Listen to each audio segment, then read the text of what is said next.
There comes a point in every healing journey where you realize you've been performing for love, for safety, for survival. But what happens when that performance ends? What's left when you stop being who you think you should be and start becoming who you really are? This episode is about authenticity, not as a buzzword, but as a way back to yourself.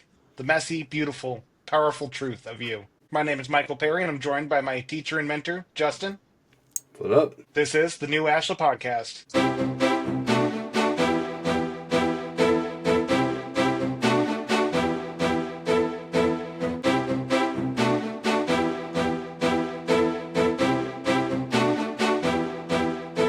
So today we're going to be diving into authenticity. It's something we talk about a lot on here, and it's one of the most important parts of what it is we seek to accomplish in this temple. So why is authenticity so important, Justin? Why is it so important? Because it's the foundation for connection and fulfillment and growth. It's really important because it aligns our outer life, everything we do outside of us, and how we act and how we interact and how we live our lives with what's true, our inner truth. That's why it's important. It's really the foundation that all the other things are built upon. Because if you're not authentic, then you're not really doing much. Yeah. Well, I think so many people don't even realize they're acting inauthentically. Right. I mean, as we do this shadow work, as we start to discover ourselves, we start to realize these masks we've worn our whole lives, that they weren't masks to us at the time. They were very much a part of who we were. But it was more who we needed to be. Right. I was just going to say more like who we need to be at the moment. Yeah. So what is it though? I mean, we talked about it being a buzzword just a second ago, and you said people don't really know that they're being inauthentic. So is it? Well, I think often when we look at authenticity, especially when we're not sure if we are being authentic, it's looking at the areas of our life where we are molding ourselves to people or situations next to when we're trying to fully express ourselves, our needs, and show up in a way that is in our best interests, regardless of the outcome. And there's a line where that could be bad, but I think those are more the people who are narcissistic or tyrants. But for most people, I think that there is a struggle in finding that line. There's a struggle because it's hard. It's really hard because it's more than just being honest or real. We hear that. That's probably a bigger buzzword than authenticity, right? Like, hey man, just Yeah. keep it real, bro. Keep it real. For us, it's literally the sacred aligning of what's inside, the truth inside, with how we live and how we express and all the things we do. When those things align, that you start to be more authentic. It's about walking in harmony with who you really, really are, who you truly are, and not who others say you should be. Yeah. That's so well said, though, because again, as you start to realize these masks you wear and as you go through life, you start to realize that a lot of us don't even know how to speak our truth. Mm-hmm. I heard this really powerful short a couple months ago that really hit home with me, and it's like, if you're not speaking your truth, then you're still who you used to be. If you're not acting your truth, you're still who you used to be. Because I think many people in the healing community, the spiritual community, they have a lot of great talk, they have a lot of great knowledge on the topic, but wisdom is the application. And so many You have to people apply. struggle with that. Yeah. Yeah, because you can Well, know what you need to do, but it it's doesn't mean you'll scary do it. sometimes. It's scary to apply that. Speaking your truth and walking your way requires a ton of courage. Yeah. You notice like these folks have never seen it before, but when I give you kind of our standard questionnaire for our guests, and one thing on there is what we call the icebreaker, so that we can introduce our guest and our friend to the larger audience. But one of those questions used to be when we talked about, especially when we used to talk to people who kind of did taboo things or what people would consider odd or strange or bizarre, I would always ask them straight up, do you hide this from other people in your life? Now, of course, they're on a podcast to potentially millions of people, so they're not really hiding at that point, but it's a million strangers. So, are you Yeah. open about your path in your life, to your family, to your closest friends? And sometimes it's like, No. Oh, they would massacre me. They would make fun of me. They would do whatever. So it requires a lot of courage. And that's one of the main ingredients to authenticity is just like stop caring what people think, have the courage to, you know, I mean, do your thing. Yeah. Well, and I Just think you brought up a just really doing good point this. here. Just doing this requires a lot of courage. People don't, I mean, we may make it look easy or whatever. And I've had people say, I've asked them, hey, come on the podcast with me. I think you would be really great. And, you don't have to be like a special guest or anything. Just come on and join us and just chat. Oh, I could never do that. That's crazy. I can't believe you guys do that. I've run into that myself Yeah. already, just being on this for a little bit. Yeah. So it requires a lot of courage. And, our path teaches that to remove these masks that you're talking about requires courage. Courage is why it's one of the 12 agreements, because it's really important to work ourselves towards true authenticity, to release that need for, like I said, approval or acceptance. When you got to have a little bit of courage. When you start working that way, you start to live in alignment with what your heart says and your values and your spirit and whatever else. No, it's so true, though. One thing I really like that you brought up is, I mean, you look at how we interact with our friends and family. I see so many people that feel strangers to the people in their lives. Mm, And a lot of people attribute to just being different. No one understands me, right. all these different things. And it's like, you got to give people the opportunity to understand you.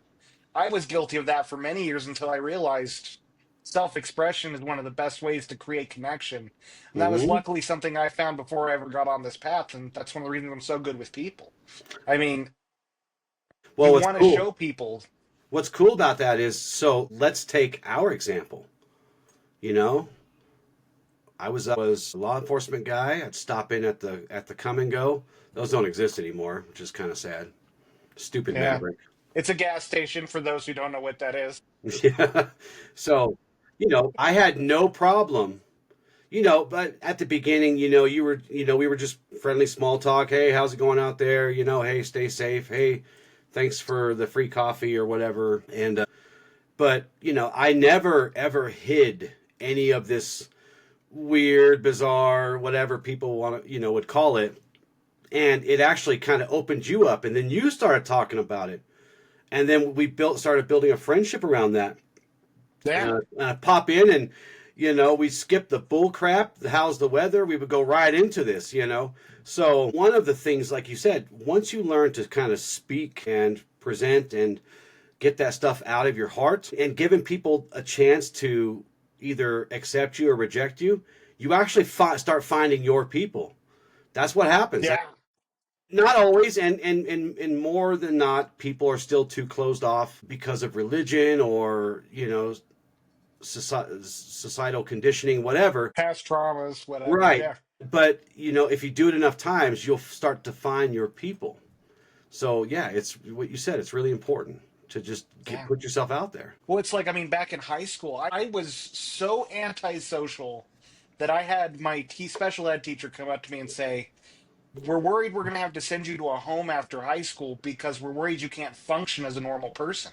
Oh boy. And I could not, I would mumble, I could not express myself at all. I struggled so much because I always felt judged everywhere I went. Mm, And it took my teacher telling me that to have that aha moment of I can't keep living like this. And right. again, we talk about practice. One of the things I started doing is I would go to the mall. I'd go to the mall and I'd force myself to ask 10 random people, what's the time? Started with that, then it started making conversation. Oh, that's And clever. That's yeah, clever, and man. slowly Yeah. after that, Yeah, yeah, that's it clever. helped me. I mean, would you ever guess I was antisocial? I'm one of the biggest social butterflies I know. No, no, I never would have ever guessed that. And it took that practice, it took that awareness, and then doing something about it. And I'm going to tell you, going to the mall and talking to 10 random people, especially even just asking the time, was horrific to me. I would tremble. I would have to catch myself mumbling because I was working on speech and talking to random people. But over time, it got better. It got more fluent. I felt more confident in it because confidence like that is usually needs to be built through trial and error and getting out of your shell. So what you were just saying reminds me of a short that we just posted from content from way back when, during the KOA days. And we were talking about fear in one form or the other. And in this short, I read a note that a listener had sent me and asked me to read on the air. And I've actually had people hitting me up about this short and thanking me for the insight. Now, most of the insight that I'm going to share with you guys is not me. Just remember that. You'll hear me say I'm reading from something. So let's just play it and see what you guys think. Me if they could. Fear manifests itself in many ways, but most of the time it is really just an illusion to something we've created in our own minds. For instance, I have a fear of people, also known as agoraphobia. Stupid thoughts about people not liking me or thinking badly about me always have a way of sneaking into my mind, sometimes to the point of even ruining relationships. Where did this fear come from? Well, I'm not completely sure, but I have the feeling it has something to do with the way I was treated by certain individuals at a young age in my childhood. Then at that young age, I began to believe it was normal treatment and that all people would eventually treat me in the same hurtful way as those handful of people did. This thought process never went away and continued to grow into a diagnosable fear. Today I understand that this fear is only an illusion. Not everyone can be judged off of a handful of mean people. Not everyone wants to hurt me. I have to remember this on a daily basis. I have to put this fear down every morning and tell myself it's an illusion. It is not reality. And there are people who do love and care about me. Will there be times that my loved ones might hurt me? Of course. No one is perfect. And I can't expect perfection out of anyone, especially being an imperfect person myself. I also tell myself at times I could be hurt by a loved one because they do love me and not because they want to hurt me. Through accepting people as they are, individually, and not as a collective, people versus individual, as I had most of my life, I am also becoming more aware now of people who do and do not intend on causing myself or others harm. I hope to one day be of assistance to others who suffer from the same or similar effects. I want to thank my friend Samra for allowing me to share this with you. Ashla axiom number 1 was when darkness. So, Yeah. I think, that really hits on authenticity too. And it's just Well, exactly what synchronicity we're that talking these about. Yeah. things, it's just synchronicity. These things are kind of coming together for us, but that was a long time ago. But wow, what a powerful statement. Well, it's so true. I know that's where a lot of my social anxiety came from. I was bullied a lot in uh, middle school due to being special ed, moving schools, being the new kid in this whole new terrain. And from that, I always felt inept and ineffective. I struggled with self-esteem on my intelligence for years, and now that's shifted completely because I know where my strengths lie. But it's crazy how much we are conditioned by our experiences. Yeah. I read a book a couple months ago called The Courage to Be Disliked, and it goes on one of the Mm, other big that's a great title. psychologists. Yeah, right? But it was one of the other great psychologists around the time of Young, Mm, Adler, and he talks yeah. about how all trauma is actually just interpersonal problems. All the issues we have, all the struggles we have, it's all interpersonal. Mm-hmm. And Yeah, I I would think agree there's with so that. much truth to that Yeah. because it's the world outside of us that conditions us. It's trauma's never what happens to us though. It's how we internalize it. Yeah. Yeah. No, it's true. But authenticity for us also, some other things kind of on this path and the things we teach is that, you employ courage and you speak your truth, even when your voice trembles, even when it's hard to get the words out. You live your values, even when others misunderstand you or even don't care to understand you. Honoring your Yeah. unique path, even when the world suggests otherwise. Because, for us, when we embody authenticity, our actions, our thoughts, our intentions, all of that reflect our deepest principles, our deepest foundational things. Our relationship deepen. Our lives become more vibrant and joyful, meaningful. And we don't have to carry around that stupid, heavy burden, this big sack of anvils, that burden of pretending. What Yeah. I say to everyone and what I said to you and all of my other students, never, ever, ever compromise who you are. Ever. It is very important that you stand strong when it comes to compromising your authentic, true self, especially when it becomes difficult. And it does become difficult. Authenticity is that kind of freedom. It's that quiet strength that comes from knowing who you actually, truly, really are, and then having the courage to live it in all aspects of your life, in your whole being. There was a famous quote, and let's see if you can guess who said it. Sometimes I like to spring these on you. Yeah, you do. Because you're a really smart hombre, and I always try to see, can I get him with this one? I wonder. So let's see. A really famous person once said, and that's the hint, they're really, really famous. The truth shall, wow, I can't even get the words out. The truth shall set you free. You know who said that? Jesus. Really famous. Jesus said that. Was it? It was Jesus.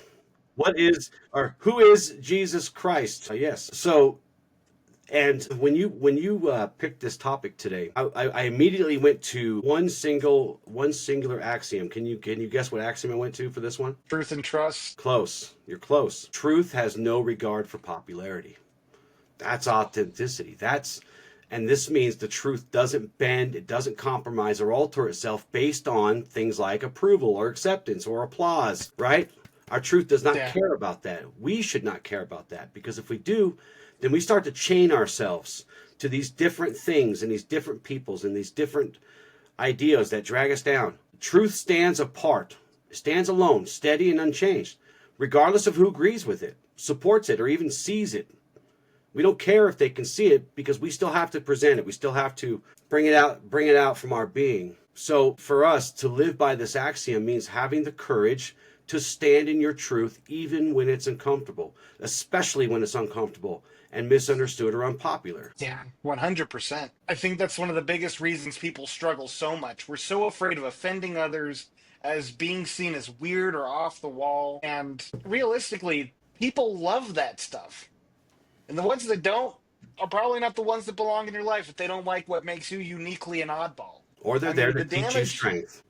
So there's this saying out there that you can't meet someone as deeper than they've met themselves. And there is so much truth to this I've learned on this journey. And it's something to ask yourself, whoever's listening to this, is how deeply do I know myself? And in turn, how deeply do people know me from that? Because the more we understand ourselves, the more vulnerable we can be with the people we love, the more people see us for who we truly are, not who we're trying to pretend to be. Mm-hmm. Yeah. And I know for me, one of my biggest Achilles heels in relationships was I was the guy who was like, I will take care of everything. I will make everything come together. I have no weakness. I can do anything. Right. And that cost me a lot in the end, especially my sanity. Because no one knew what I needed, because I hid that from the world. Yeah. Because I didn't want to be a burden to others. Right. That's a pretty common. Yeah. I think so many people struggle with that. Everyone wants to give, and is afraid to, in turn, get reciprocation for that. Right. And that's toxic. Deepak Chopra, and I believe it is in the book The Way of the Wizard. Have you ever read that book? I have not, but I love his work. I will lend you that book. I have a really old copy that you'll find my fingerprints in. I've read it and read it and read it. He says in there, I'm paraphrasing, that to receive graciously is just as important to give graciously, because if you deny a person, and I'm not talking about people who have hurt you or whatever, you don't have to take anything from them. But what I'm saying is, if I offer you a gift, let's say you tell me, in confidence, something that's going on in your life, and I have a way to help you. I have a way to get you out of that hole. Let's say your car broke down and you need a couple of grand to fix it, or else it's, Lamborghini all everywhere else. And you live, I know how far away you work from your house. That's really not an option. You might have to take the Mustang or something. For those of you who don't know, in Colorado, we have this thing called the Mustang, and it basically connects the three big cities, Pueblo, Colorado Springs, and Denver. But anyways, if you don't tell me your problems, your troubles, and then allow me to give you a gift of that to help you get things right, then you're denying me the joy of giving. So it's important to be as gracious of a receiver as it is a giver.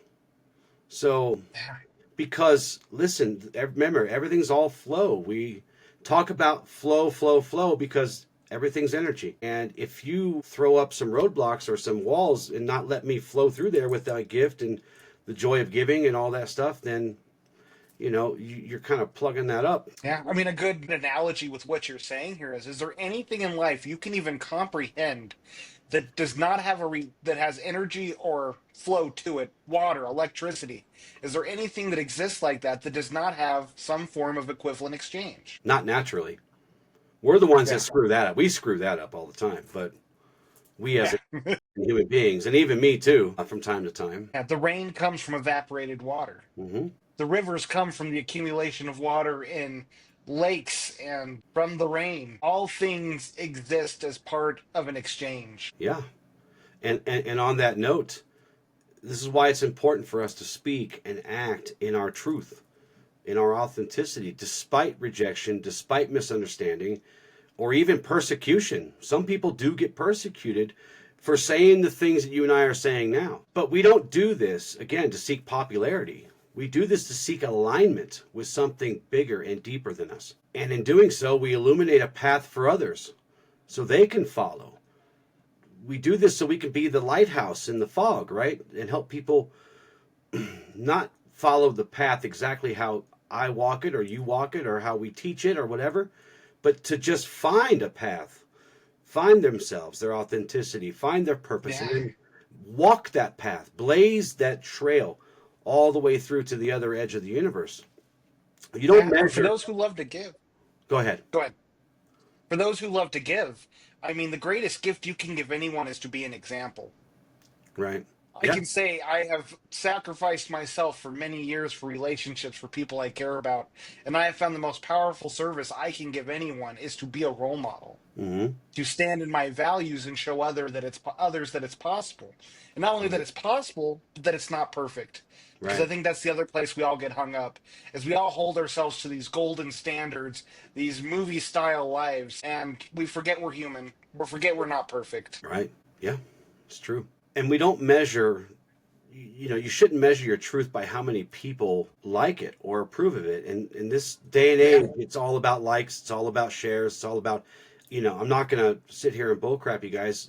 We put this stuff out on the internet so that it hopefully gets shared to others. And we have to do that through likes and engagement and all that stuff. But from a personal standpoint, when we're talking about growing into your authenticity, not developing your authenticity, not building your authenticity, but growing into it. It's there already. You just have to kind of grow yourself and find it and get in there. But we measure, like I said, we don't measure this stuff by how many approvals we get. We measure it by how deeply it aligns with our holistic self. The whole self, our values, our principles. And I think I kind of alluded to this earlier, but when popularity guides your truth and your authenticity, well, then your real authenticity will fade. You start to lose yourself. But when you're guided by truth and your in truth, your actions and your authenticity grows, or you grow into it, and it starts to bloom and it starts to come out of you in your words, your actions, your service to others. Really, Michael, you find yourself. Yeah. And in turn, you can find your purpose through that. I mean, that's what led us to this path. And kind of like what you're saying, as far as not likes and subscribes, we could do reviews on video games or TV shows. We could do what's hip and popular. And we could get a lot more traction and a lot more potential for creating something that's going to be more monetarily successful. Yes. But right now, we're definitely pushing a boulder uphill just because of the stuff we're doing. Yeah, this is a niche that is such a small subset. But this what we're doing is the truth. It's coming out of us. So, It's what we're authentic about. Right. It's what we're passionate about because of that authenticity. Yeah. So would you say the cost of inauthentic, The cost. especially in the terms of like mental health. I mean, you look at how when we start to wear masks, we notice we're drained when we deal with people. You see so many people that struggle with being antisocial, and a lot of it is because they're wearing those masks. It's draining. You deal with depression and anxiety Mhm. because you're afraid to be seen. And you feel bad about yourself because you're down on yourself all the time because the only person who knows you is you. And Yeah. usually we are our worst enemies. That is the But worst best friend to have. so what are the costs? I don't think you really know yourself if you're doing that. The cost is Yeah. you lose you. When we're little kids, most of us, and I'll just say this kind of across the, just as a blanket statement, because I've had kids and I have grandkids, and I watch them, I observe them interacting with the universe, with the things around them and stuff. And at that moment, when they're young and little, they're authentic. They're just doing their thing, right? And we as parents and grandparents or aunts and uncles or whatever, we just get in their way. They're doing their thing. We're just in their damn way all the time. So, and then something happens. We've talked about this in depth on other episodes, but we start to condition, we start to break it down, and we start to teach them how to hide themselves depending on what the situation is or who they're talking to, or they're Yeah. different at school than they are at home, and they're different even when they're at a friend's house at a sleepover or something. But we lose ourselves. That's what happens. Yeah. It's so true. I watched this short a couple weeks ago that really hit a chord with me as far as raising kids. And it was like, if you have a kid who's rebellious, that's a good thing. You want a kid who's going to assert his needs and his worth, who's Hmm. going to question when he's told to do something. These are not bad behaviors the kids have.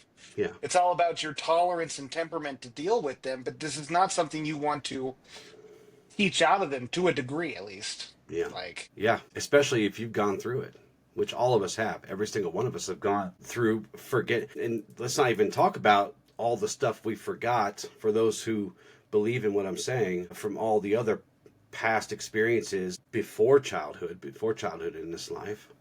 Let's not even, I mean, forgetting all that, just the stuff that we forgot as kids all the way up to where we are now. We've all gone through that. And it's deeply troubling when you find it. Now, I don't know if I've said this very often on the show. Man, these allergies are killing me out here today. I don't know if I've said this on the show or not. I know I've said it to you, and I know I've, of course, said it to Heather and some of my other really close friends, but I was very young. I was still a kid when I just decided to say, you know what, you people are the crazy ones. I'm not doing whatever it is you're doing. And I just kind of kept that. So for me, I still kind of remember it because of the stuff that I had to go through with that mind frame through all the other people that I grew up with who were doing what everybody was saying to do and all that. But we all go through it, and it's deeply troubling once you get to your adulthood. And I mean, some people don't get there until they're in their 60s and they go, oh my God, what have I done? What have I done? And it's not your fault. yeah. It's not your fault. No one taught you how to stay true to yourself. No one taught you how to reclaim that, remember that, grow back into that. Yeah. I mean, think about how many people have the midlife crisis, right? Uh, For many people, it's people all of a sudden having that realization of, I'm not living a life that is authentic to me. yeah. I created this lifestyle, I went to school, or I worked this manufacturing job for Mm, 15 years. And all of a sudden, it's like, I'm not living a life that's fulfilling. And some people take that pain and that feeling and try to buy things to fill that void, or yeah. leave their marriages, or have or whatever they choose to do. But it's very often a cry from your spirit of find alignment, find your truth. Yeah. Heather will tease me when I get an attitude. She'll ask me if I'm going through a midlife crisis. And I tell her, no, I don't think I'm going to ever go through one of those. I'm good. But it's funny you say that because I was just thinking about these last two very young generations, 18 and 18, maybe we'll say 20 years old and younger.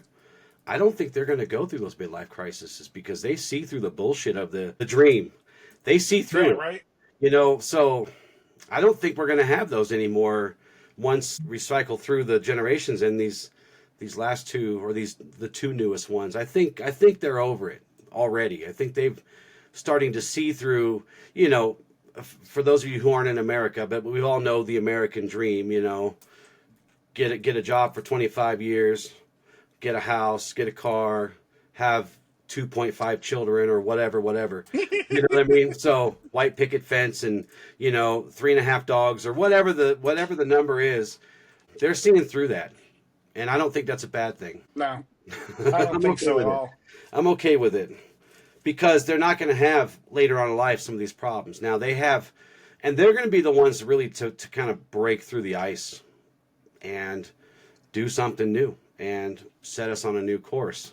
So Yeah. Well, it's like entrepreneurship, right? How many people even cared to know about that term 20 years ago? I'm not saying there weren't people pursuing that.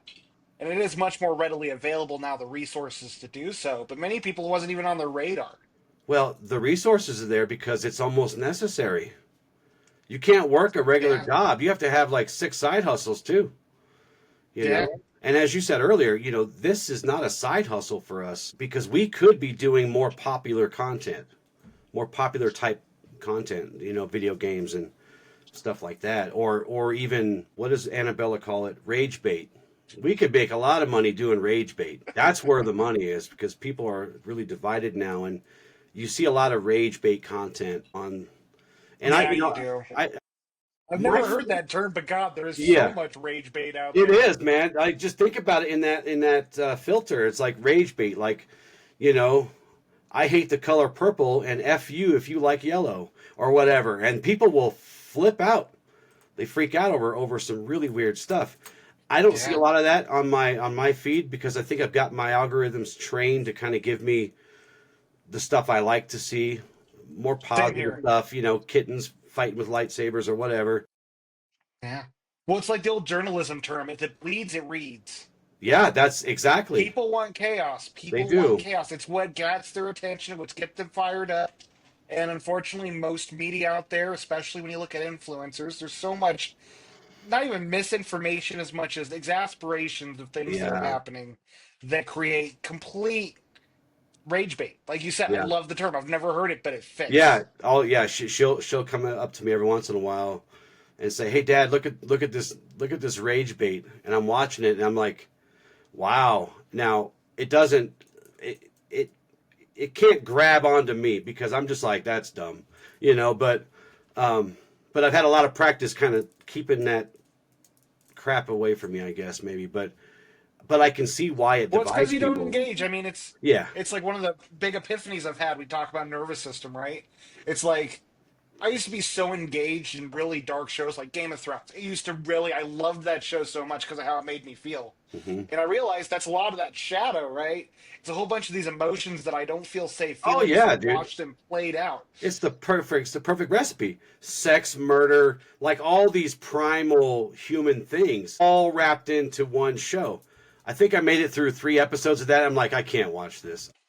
Well, and that's the thing I've I don't realized get as I've why it's gone so down this popular, journey. but It's like as I've gone down this journey, I've become more and more detached from movies and television Mhm. because they no longer excite me in the way they used to because Right, I now understand what's happening to me. you're And it's not that turning I it. think You're about it turning like into that, but me, it's Michael. You're turning into me. don't say Yeah. that. No, no. But yeah, no, it's true. Yeah.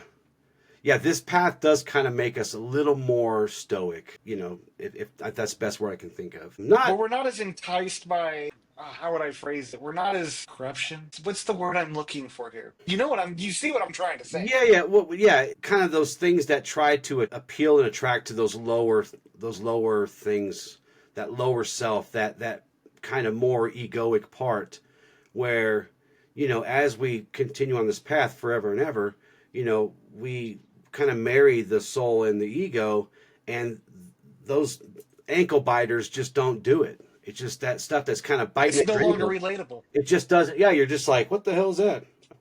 Get away from me. You know. So and then look, this doesn't make me better than you or anyone else. It just doesn't do it for me.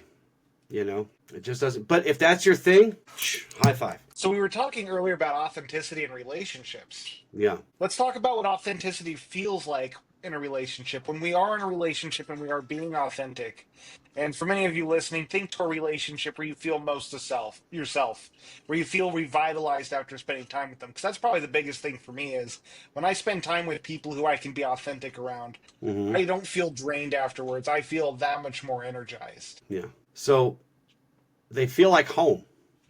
When you're in a relationship with someone authentically, you're at home. It doesn't matter where you live. You're always at home. Not because it's easy. Sometimes it is, sometimes it's not. But because it's true. The authenticity is real. Like two people, it offers a space where your whole being can sit and relax and exhale, and your heart could be seen and your voice can be heard without fear of rejection or without having to perform like a circus monkey all the time. And again, we teach that authenticity is, and I had to throw this in here, it's a bridge between souls. I love bridges. It's what transforms interactions, like we talked about earlier. You and I had this mundane, regular old Joe Conversations. conversations and interaction. Authenticity turned those into connections, and not just connections, but connections kind of, I'm going to sound dramatic here, like covenants of the heart, the rules and the It's a well law said of the phrase, though. I heart. think that fits. Huh? That fits so well, though. It does. Because that's how I What feel. is that? That's what it feels like to me, you know? And like I said, when you find your people, not everybody's for you. Everybody has everybody that comes into your life is either there to teach you something or for you to teach them something, perhaps. You know, that's kind of the cliche thing. But when you can bridge your heart to another, that's authenticity. That's something really special. So Yeah. these relationships feel like light. They reveal things. They illuminate and they warm our souls. They're not perfect. You know, don't get it twisted. There's none of this sounds great, but it's not. Nothing's ever perfect, but they're real, and that's what's really Yeah. important about this. Again, they're not always easy, but they're safe for the most part. You know, I feel safe when I'm with my people. I don't always feel safe with others. And above all, they allow you to become more you, not less, not the dancing monkey for everybody's entertainment. That's the power of authenticity. That's the gift of true connection. 100%. I mean, the thing is kind of like you're saying, it's not quite like it is when you have these artificial relationships, but it's where you can be who you are in that moment. We can be at 30% and have someone contribute 70%. Yeah. In turn, when they're 30%, we can contribute Right. 70%. It's like when we first started this podcast, I had a week where I got really sick. Hmm. And it started as sort of a momentum thing, but it was like within this authenticity, I was able to be like, hey, I'm not feeling too hot today. I don't think I should do this today. And there Right. was total understanding there. Yeah, I When want you to be normally I would well. have put a mask on, I would have pushed through it and Right. suffered the consequences later. Well, and these folks would have suffered the consequences too, because people can see through that. You know, Yeah. we think we're hiding really well, and we can for a time, but people can see through that. So, yeah. The most important thing during that time was your health. The podcast can wait. Yeah. No, exactly. A lot of this stuff can wait. When one of the other great things about this is when you're used to wearing masks, especially with your intimate relationships, Hmm. one of the biggest things you dread is conflict in those relationships. Yeah, because because you're afraid you're gonna slip. Yep. And you judge yourself for all the things that you're worried everyone else is going to judge you for. But when you have an Mhm. authentic relationship and you can show your flaws, Yeah, when you can show your weakness, you won't be judged from that from the people who truly care about you. that's right. And from that, you will be able to have conflict resolution where it'll be more discussion and hard conversations than any type of raising of voices or name calling or any of that Right, BS. right. Or like we talked about in the last show, episode 22, all that passive aggressiveness. I do not like that. Yeah, yeah. You know, if you're going to call me a blankety blank, just do it. If that's how you feel, I want to hear it. I want to see it. You know, I want you to furrow your brow and go, "You're a blankety blank." And if that's the truth, I can handle it. I would respect you more, right? So instead of this passive aggressive crap, I can't even fake passive aggressive. I tried before. I can't even fake it. It just feels dirty. Well, and I think when it comes down to it, I mean, we talk often about the two sides, right? Yeah, Aggressive people are just aggressive when they're yeah, pissed off or they have an issue. Passive people, when they want to lash out at someone, don't know how to do it in the sense of you're a blankety blank. right, Instead, it's telling someone else you're a blankety blank, right, or or yeah, slowly hinting like, how do you feel about blankety blanks? right, Because man, it's interesting. You should look into that. yeah. Yeah, I don't recall a time where I was passive aggressive. It's probably there somewhere in my Well, I don't history. think you're in a passive aggressive type. I think you've been on the other side of the spectrum. So Right. instead, it's moments But I of, brought myself, over the years, as I said in that last episode, I had oh to yeah, learn. I had to learn to temper it a lot because I just, you know, I absolutely gave zero Fs for anything that was outside of my truth or anything like that, which probably was a lot of lack of patience too. Aggressive people, really aggressive people, tend to have zero patience. And I right. have patience for certain things like puppies and kittens, but people, man, I had to learn that. I really had to learn that. So, over time, I haven't become passive aggressive, but I've become Assertive. assertive. There you go. Yeah. And that's the way I'm working because I've always been passive. And the issue with being passive is you're too patient. Right. Yes. And the issue with too much patience is, and this ties into authenticity. Yeah. Patience is not a bad thing, but to understand something is to stand under it. We have boundaries for a reason. The point of boundaries is it creates an expectation. Yeah. Here's a line. If you cross it, bad things will happen. It doesn't mean I'm going to retaliate or go crazy. This will show me where you stand in my life. And for passive people, we unfortunately let our boundaries get crossed all the time. And that's what creates that passive aggressive tendency. Yeah. And so we're working our way from passivity to assertiveness Yeah. because that's really the line we all want to land on, where we can speak our mind, not be enraged and lashed out, nor recoil or hide our truth. Well, that's why this is important uh, Yeah. because it brings you authenticity. True authenticity brings you gifts, and I'll just give you a couple from our teachings and from kind of just life experience. It gives you inner peace and alignment. It helps you when you no longer have to spend all that energy and time playing a role or playing many roles. People do. You start to find inner peace and alignment with that flow that we talked about. Much easier every time. It brings peace because really you're no longer at war with yourself and the whole universe that you're trying to fight against or hide from. You're no longer carrying that heavy burden of pretending or performing or pleasing. Instead, you're really free. You become free to exactly be who you are, fully, unapologetically, truthfully. Deeper, more meaningful relationships. That's kind of the whole point of this episode today. At the center of it is how do we become us so that we can have the best interactions and the best and the most meaningful relationships?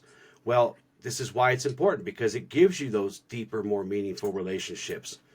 Because when you're authentic, people connect with you. You find your people, not a facade. They don't. I can't listen. As we're doing this episode, I can't even imagine what it would be like to pretend to be something for like 3 or 6 months into a romantic relationship, and then all of a sudden you have to, come clean. I can't even imagine. That's got to be the most stressful thing that anybody goes through because then what do? You're 6 months into it. Do you just pretend forever? Or do you, come Oh man, clean? you're hitting on a topic. I could go on a tangent with this. Well, let's So in hear it. fact, this is Go the on. this Go is on your the tangent. so this is what makes relationships so difficult for beautiful women. Many men try to court women by becoming the idealized man the woman wants. Mm. This is something that's been happening for generations and generations Mm-hmm. and generations. And what they do is they become that man. And when they finally get the girl they want, then the mask slowly fades away. Mm-hmm. And this is why so many people, 6 months in, a year in, and the girl's like, he's not who I married. He changed. This isn't who I started. Yeah, he changed. And it's often because and women do this too. They do. But this is just, I read a whole study that was done about this Mm-hmm. and the courting habits of men. And this is one Mm-hmm. of the things that women fell victim to, especially beautiful women. And it's one of the reasons they don't have good discernment of men, is because they either deal with nice guys who aren't really that assertiveness they want, or they deal with the guys who are manipulators because they're not used to what a good man looks like, or they have the Mm, aggressors. So it creates this poor dynamic because a good man, and the reason why so many, and this goes for guys too, for good women, one of the reasons people struggle to find good relationships is because a good relationship in authenticity will call you on your crap. yeah. And people do not like that. No. So they'll either deal with the nice girl or the nice guy who won't call them on their crap, but then Hmm. appeases everything, and that's not exciting. Or they'll deal with the jerk or whatever you want to call it because they keep it exciting because they're always acting rebelliously or uninterested. Right. And then you have the manipulators that fall in between Yeah. where they're becoming that, which also lands sort of in the nice guy, nice girl territory. But finding a good relationship, the reason there's not that many out there is a lot of people aren't ready for a good relationship and what that entails. Yeah. Because they don't really know themselves that well. So, yeah, no, that was great. Authenticity cultivates these relationships that are based on a real understanding, mutual respect, genuine love. Because look, if you can love me through all my flaws and quirks and stuff, there's really nothing left for you to not love at that point. Because and Yeah. this also, these relationships that you build, and this isn't just romantic. These are all the relationships we build with people that we keep in our lives. When all this happens, people trust you because your words always match your actions, and they always match the intent of your heart. Another reason why it's important is you start to find freedom from the fear of judgment. You break the chains of approval. They are chains. They are Yeah. shackles. You release the fear of what others think. Your inner compass guides you, not the claps and the applauses and the approval and the popularity. It gives you immense freedom. I'm telling you, when you start to work on authenticity, when you start to do your shadow work and you start to shed the facade and you start to really grow into your true self, the amount of freedom and real power that you acquire through those level ups it's hard to describe, because then you start following your action. You actually start following your dreams. You speak your truth Yeah. unapologetically, and you walk the talk. You walk your path without apology. And man, those relationships are just better than anything you can imagine. Most people have at least one person that they can be authentic with. Hmm. Imagine that for all your relationships. Yeah, yeah. It's amazing. It's amazing. You know, So how can we start cultivating it? well, you know what? For me in our teachings, we always, you know where I'm going with this. We always start with the self. That's where I always focus, because if you can get yourself right, then everything's right from there. Yeah. Because imagine if every person on earth did the shadow work, found their authenticity, found their purpose, found their true grounded purposeful passion and all this good stuff. Imagine what the world would look like. So we have to start, we change the world one person at a time, and that starts with ourselves, I believe right? that's the big dream of society. I think that's the inevitable when society hits its pinnacle of prosperity and peace. It'll be when everyone's not living in chasing material goods or reputation. It's where we're living lives of authenticity, where we're doing what we're passionate about with the people we love, Yeah. where we So normalize hard conversations and being who we truly are. so I always say we start by practicing authenticity with ourselves. And as I tell you guys too, but you guys, we are of no good or of no service to anyone else until we get our crap together, right? I've said that to you a million times. I say it to Heather all the time. I say it to anyone else that walks through the doors of our temple. Let's get you right. Let's help you find yourself. Let's help you find this. Because before you can go out there and save the world, you got to get right. You got to get yourself squared away. So before you can be authentic with anyone else, you got to learn how to be authentic with yourself, right? That's 100%. where it starts. So, like most of our journeys and most of our practices and stuff, the journey here begins inward, because how can you offer truth to the world if you haven't even yet claimed it within yourself? And again, here we teach authenticity with the self is a sacred discipline. It's very, very important. It's one of the most important things Yeah. we do. It's the practice of I'm fond of saying turning your eyeballs inside, and looking in your own heart without flinching, because you're gonna find some shady stuff in there. It was some Yeah. scary Well, it's like stuff. as you start doing this work, I mean, you'd be amazed how many lies you tell yourself. Yes, I mean, that is 100% what creates these masks and why you never knew you even had them, is the greatest. because the greatest lie we ever told ourselves or Yep, told was the ones we tell that's ourselves. right. And there's so many of them. We always have a part we play in our own suffering, and it's often when we are in a situation we are suffering, it is because we refuse to look at the path we need to take, the honesty and accountability we need to take in Yeah, the situations we have. It's so easy to blame, it's so easy to judge, but in the end it's all deflection from being honest with ourselves. yeah, yeah. You gotta look into your own heart without flinching, without even blinking. Put toothpicks on your eyelids and hold them open. Something, and you have to say, "This is who I am. This is where I am. This is what I need to see, and this is what I need to heal from, and this is what I need to honor." Practicing And this this isn't often. with judgment.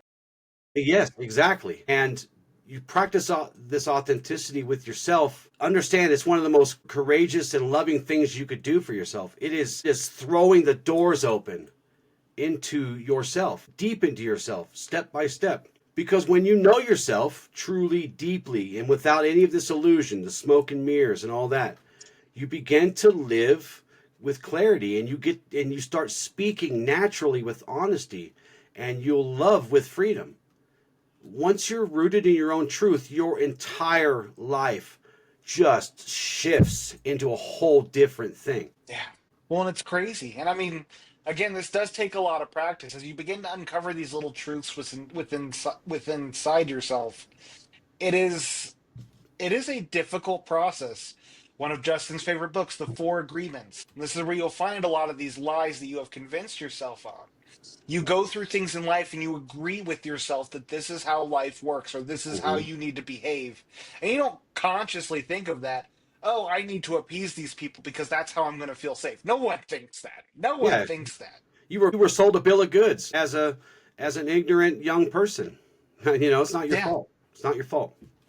Yeah. As a kid, that's how I found Mhm. getting my needs met and feeling validated was, hey, if I do all this work for people, if I'm that good boy, then I'm not going to be judged or have to worry about Mm, anger, and then I will have a good life. And that's carried all the way through my adult life.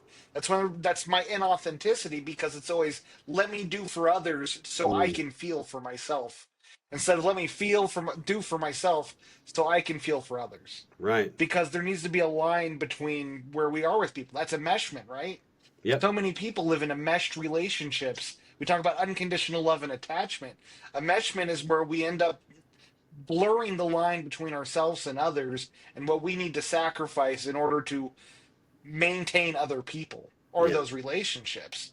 When you're in authenticity, then there is no line. It is this is me, this is you. I accept you for Hmm. you, but above all, I accept me for me, and I won't change that for you Yeah. unless there's a general reason to. I will hear what you have to say about it. Yeah.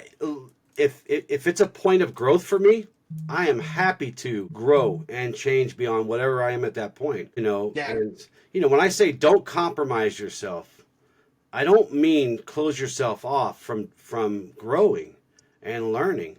You can learn from Yeah. anything. Everything's a teacher. The good stuff, the bad stuff.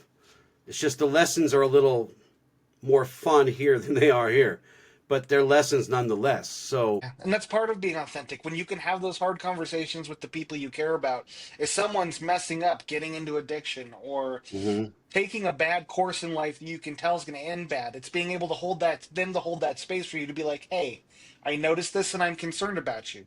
And right, again, it's non judgment, it's not an attack, nor are you not going to love this person anyway. yeah, But it's creating that space where you can have those conversations. I've had many times with my fiance where she'll call me out on something. She'll be like, "Hey, I think you're being too nice in this situation." And it's like, "No, you're right. yeah, You're right. I'm not approaching this from an authentic place. Thank you for what you're telling me." And in turn, I can give that back in our relationship. And it's never taken as a contention point. Yeah. So I do have some tips for embracing authenticity. And of course, these are all, again, these are inner workings. Things that I teach my students, one shape or one form or the other. The first one is radical self-honesty. Again, you got to start telling yourself the truth, especially when it's uncomfortable. Embrace the suck, right? Is that what they say? I watched a video with Robert Downey Jr. and Mel Gibson where he says, embrace the or hug the cactus. Sometimes it's like that, but you need to start telling yourself the truth. I'm tired. I'm afraid. I want something different. I've been pretending. This isn't a self-judgment. None of these, and these are examples, but none of these are self-judgments. It's self-revelation. Yes. There's a big difference here. You're not judging and beating the crap out of yourself over and over and over again. You're revealing the truth about what's going on with you. And your mileage may vary with these different things. You can come up with your own, but you got to tell yourself the truth.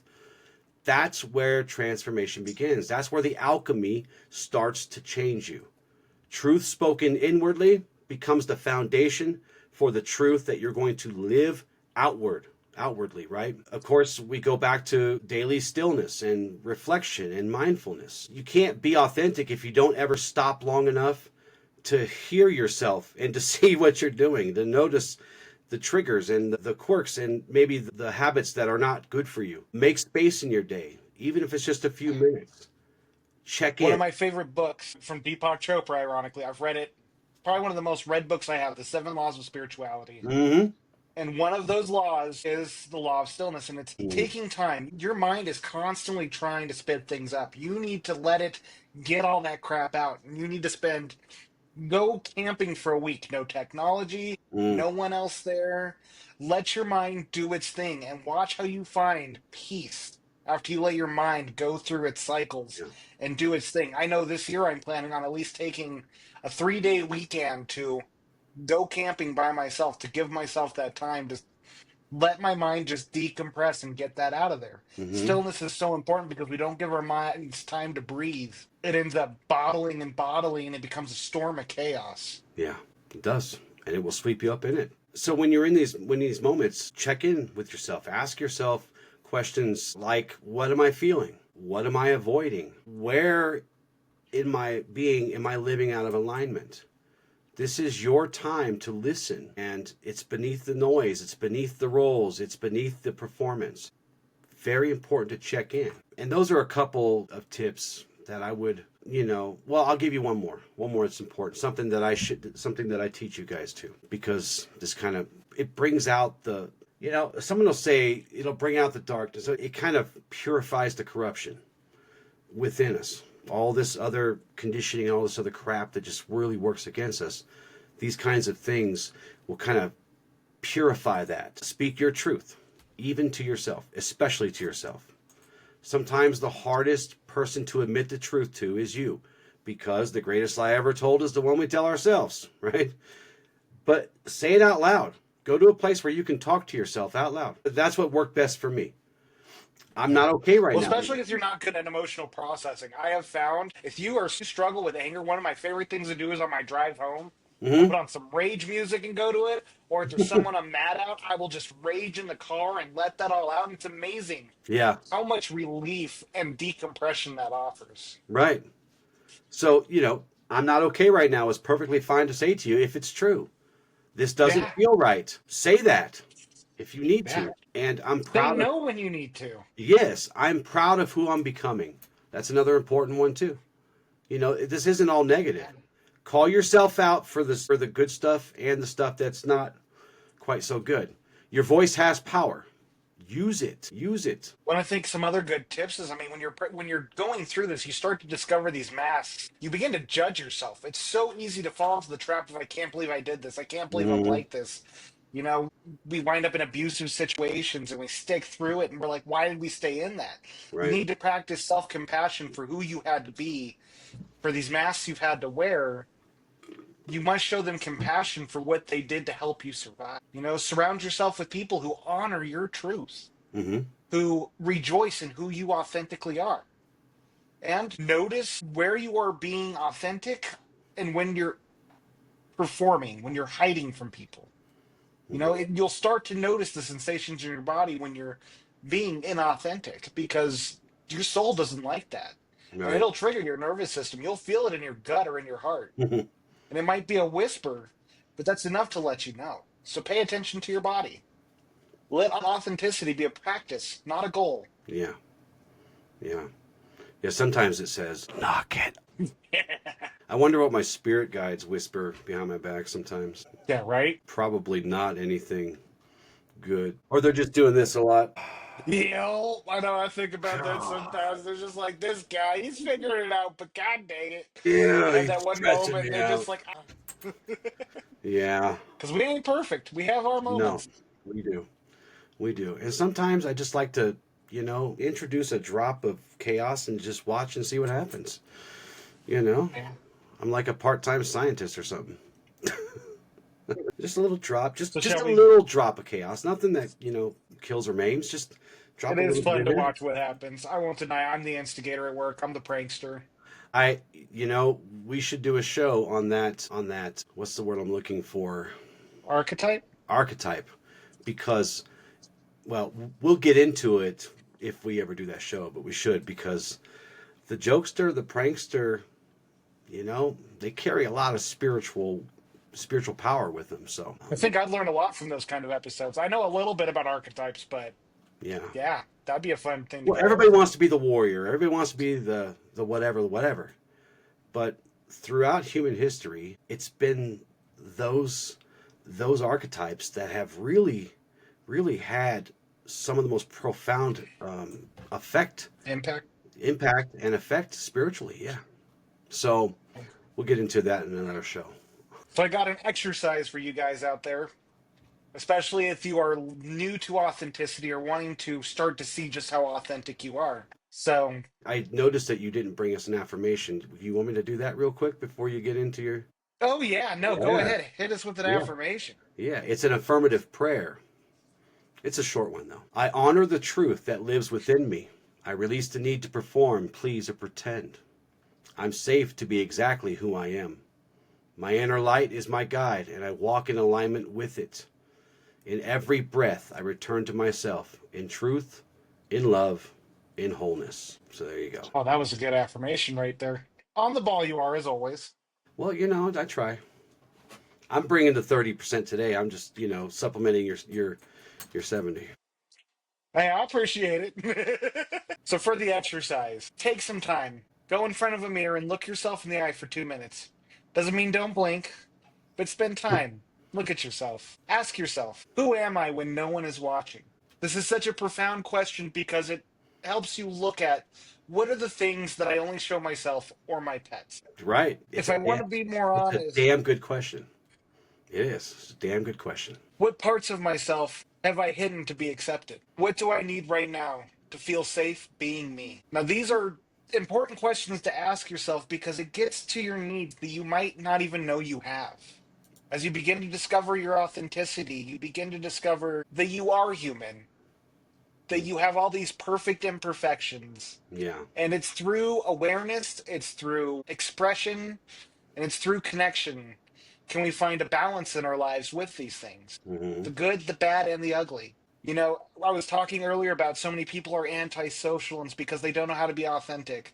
One of the greatest proofs I have to debunk that people are just naturally antisocial. Almost every antisocial person I know who has a pet can be around their pet all the time without any issues. Why is that?